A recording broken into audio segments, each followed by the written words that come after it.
दोस्तों नमस्कार। हमारे जननायक की आज की तीसरी कड़ी में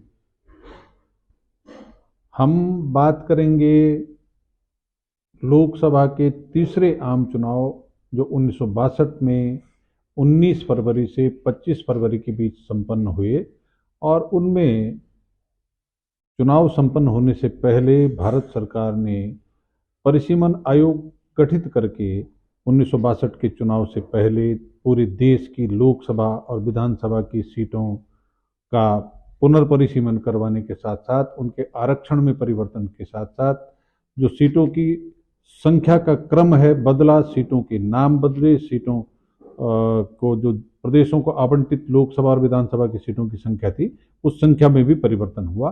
तो इस तरह से जब हम क्योंकि उस समय उत्तर प्रदेश के साथ थे तो हमारा भी जो पहली बार और दूसरी बार लोकसभा सीटों का नाम था उसमें परिवर्तन हुआ, उनके सीटों का क्रम बदला। उत्तर प्रदेश को इस बार 86 सीटें आवंटित हुई और जो एक नंबर सीट थी उत्तर प्रदेश के खाते में उसका नाम था टिहरी और जो आखिरी 86वीं सीट थी उसका नाम था देहरादून। तो हम बातचीत करते हैं शुरू देहरादून टिहरी सीट से कि टिहरी सीट पर 1962 के आम चुनाव में मात्र एक प्रत्याशी ने नामांकन कराया और उनका नाम था महाराजा मानवेंद्र शाह। कांग्रेस प्रत्याशी के रूप में नामांकन करके महाराजा मानवेंद्र शाह 1962 के आम चुनाव में टिहरी लोकसभा सीट से निर्विरोध सांसद चुने गए। ये अपने आप में एक उदाहरण था।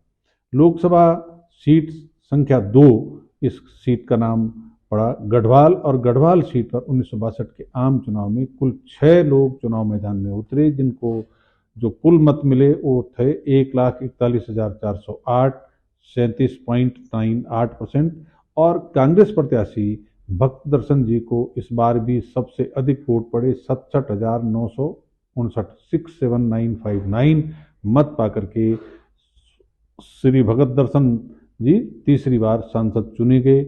और उनके साथ जो दूसरे नंबर पर रहे जिनके नाम से उत्तराखंड में वीर चंद सिंह गढ़वाली जी के नाम से एक योजना चलती है, वो वीर चंद सिंह गढ़वाली जी 34,182 मत सम्मानजनक मत पाकर के दूसरे स्थान पर रहे। उनकी जमानत बची, लेकिन जो बाकी 4 लोग चुनाव मैदान में थे वो अपनी जमानत नहीं बचा पाए। तीसरी जो सीट थी लोकसभा क्षेत्र संख्या 3 उसका नाम था अल्मोड़ा और अल्मोड़ा लोकसभा क्षेत्र से 1962 के आम चुनाव में कुल 4 लोगों ने लोकसभा सदस्य के रूप में वहां से चुनाव लड़ा और 1,05,501 कुल जो वोट इस चुनाव में वैलिड वोट था वो कुल मतदाताओं का 27.30% था। और कांग्रेस प्रत्याशी श्री जंग बहादुर सिंह बिष्ट जी इसमें से सर्वाधिक 51,507 मत पा करके पहली बार सांसद चुने गए। जनसंघ के श्री प्रताप सिंह जी उनको मिले 24,509 वोट, वो दूसरे स्थान पर रहे। निर्दलीय श्री पूर्णानंद 17,805 वोट पा करके ये तीसरे स्थान पर रहे और इन दोनों प्रत्याशियों की जमानत बच गई थी। लेकिन चौथे स्थान पर जो पूर्णचंद जी थे वो अपनी जमानत नहीं बचा पाए।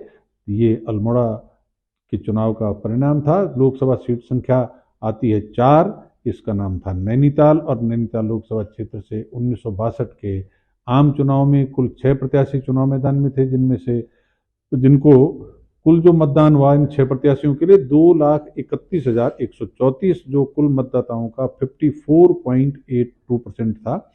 और कांग्रेस प्रत्याशी श्री कृष्णचंद्र पंत जी जो स्वर्गीय गोविंद बल्लभ पंत जी के सुपुत्र थे वो सर्वाधिक 1,13,083 मत पा करके पहली बार सांसद चुने गए। प्रजा सोशलिस्ट पार्टी के श्री सियाबिल खान 48,440 मत पा करके दूसरे स्थान पर रहे, जमानत बचा गए। और शेष जो 4 लोग और चुनाव मैदान में थे उनकी किसी की भी जमानत नहीं बच पाई। लोकसभा क्षेत्र संख्या जो 5वां है उत्तर प्रदेश में उसको सीट संख्या मिला, क्षेत्र संख्या मिला 86 देहरादून। और देहरादून लोकसभा क्षेत्र से 1962 के आम चुनाव में कुल 4 लोग चुनाव मैदान में आए, जिनको 2,38,996 वोट माने अच्छा प्रतिशत था मतदान का 61.23 ये मत पड़े तथा कांग्रेस प्रत्याशी श्री महावीर त्यागी जी जिनके नाम से देहरादून में त्यागी रोड भी है सर्वाधिक 1,21,618 मत पा करके तीसरी बार सांसद चुने गए और जनसंघ की श्रीमती सुशीला देवी 47,226 मत पाकर के दूसरे स्थान पर रही। इनकी जमानत बच गई थी और शेष जो दो प्रत्याशी और चुनाव मैदान में थे उनकी जमानत नहीं बच पाई। तो इस तरह से देश के तीसरे आम चुनाव जो 1962 में संपन्न हुए, उनमें जो 5 उत्तराखंड की लोकसभा सीटें थी, उनसे जिन लोगों ने चुनाव लड़ा, जिनको जीत हासिल हुई, उन और कितने वोट से हासिल हुई, कितने अंतर से हासिल हुई, ये जानकारी मैंने आपको दी।